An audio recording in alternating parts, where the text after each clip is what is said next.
সাইফুদ্দিন সিয়াম SP creation, এই ছেলেটা কত বড় বেয়াদব আমার কথাগুলি শুনলে আপনারা বুঝতে পারবেন। চূড়ান্ত পর্যায়ের বেয়াদব ছেলেটা। সে তার এক ফ্রেন্ডের বিয়ের মধ্যে ইনভাইটেড ছিল। সে যে কন্টেন্ট বানিয়েছে, যে বর আছে অর্থাৎ তার যে ফ্রেন্ড যে বিয়ে করতেছে, তাকে সে লিফলেটের মধ্যে কিছু আজে বাজে কথা লিখে সে তার ফ্রেন্ডকে গিফট করছে, এগুলি সে ভিডিও করছে। সেখানে লিখেছে হেলমেট ছাড়া গাড়ি চালানো যাবে না, তারপর লেখছে যে হর্ন বাজানো যাবে না, তারপর লেখছে যে গতিসীমা 40 কিলোমিটার। যাই হোক, এই যে কথাগুলি দ্বারা সে কি ইঙ্গিত করেছে, তোমরা যারা 18+ এবং যারা তোমরা ফেসবুক নিয়মিত ইউজ করো তোমরা নিশ্চয়ই জানো যে সে এই কথাগুলি দ্বারা কি ইঙ্গিত করেছে। তার বিরুদ্ধে অনেকে লেখালেখি করতেছে, বিষয়টা আমার কাছে ভালো লাগছে যে না, মানুষ খারাপ জিনিসের বিরোধিতা করে। একটা চূড়ান্ত কথা তোমাদেরকে বলে দেই, এসপি ক্রিয়েশনের প্রায় 2.5 মিলিয়ন প্লাস ফলোয়ার তোমরা যারা আছো, কোরআনের আয়াত অনুযায়ী সবগুলি জাহান্নামী। কোরআন থেকে দলিল নাও। আল্লাহ বলছেন ইন্নাল্লাযীনা ইউহিব্বুনা আন তাশিআল ফাহিশা ফিল্লাযীনা আমানু লাহুম আযাবুন আলীম।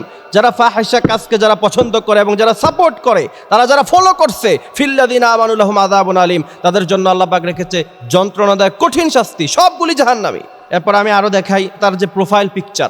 আলেমরা যে সমস্ত পোশাক পরিধান করে, ইসলাম যে সমস্ত পোশাক পরার কথা বলে, ওই সমস্ত পোশাক পরে সে ছাগল নিয়ে কোলাকুলি করে, তারপর আরেক মেয়েকে বোরকা পরায়া সেখানে এমন বাজেভাবে, আমার কাছে তো মনে হয়, এবং সেখানে 1,32,000 হাহারি একটা আছে তার প্রোফাইলে। আপনার কাছে কি মনে হয় যে সে খুব বড় আল্লামা, এই কারণে সে এইভাবে জুব্বা পরে ছবি দিচ্ছে? না, এরকম না। এটা বেয়াদব, ইসলাম নিয়ে তামাশা করে। এর আগেও তার বিরুদ্ধে অনেক কথা আমি বলেছি, অনেকে দেখেছেন, কিন্তু অনেকে আবার আমার বিরুদ্ধে সমালোচনা করেছেন। আপনার চিন্তা ফারিকুন ফিল জান্নাহ ফারিকুন ফিস সাঈর। আলেমদের ফলোয়ার হবেন, মুহাদ্দিসদের ফলোয়ার হবেন, মুফাসসিরদের ফলোয়ার হবেন, নাকি এই সমস্ত বেয়াদবদের ফলোয়ার হবেন? আপনাদের ইচ্ছা। আমি বলি না যে আপনি আমার ফলোয়ার হন। সারা দেশে আলহামদুলিল্লাহ আমাদের ফ্যান ফলোয়ার অভাব নাই, অনেক আছে আলহামদুলিল্লাহ। কিন্তু আমরা যুব সমাজ নিয়ে কথা বলি। তোমরা এমন লোকদের সাথে চলাফেরা করো, ফেরাউন তাকে বলা হয়েছে যে তুমি ঈমান গ্রহণ করো, তোমাকে সব দিব, দুনিয়ার রাজত্ব দিব, সব ঠিক থাকবে, তুমি শুধু খালি পড়বা লা ইলাহা ইল্লাল্লাহ মুসা কালিমুল্লাহ। এক পর্যায়ে গিয়ে মনস্থির করলো যে আমি ঈমান আনবো, আমি কালিমা পড়বো। তার বন্ধুর কাছে গেল, হামানের কাছে। হামান বলল, বেটা এতদিন ধরে তোমার সাথে আমার সম্পর্ক, আমাকে না জিগে ডিসিশন নিবা?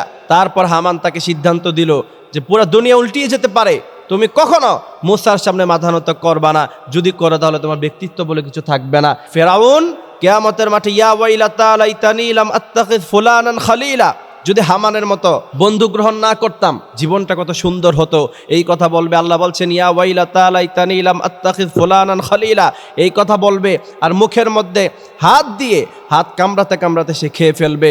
সুতরাং ডিসিশন তোমার, তুমি কোন দলে যাবা। দল আছে দুইটা, ফারিকুন ফিল জান্নাহ ফারিকুন ফিস সাঈর। একটা দল জান্নাতি আর একটা দল জাহান্নামী। তুমি কি এসপি ক্রিয়েশনের পক্ষ নিবা, নাকি এর বিরোধিতা যারা করে তাদের পক্ষ নিবা? ডিসিশন তোমার কাছে আছে।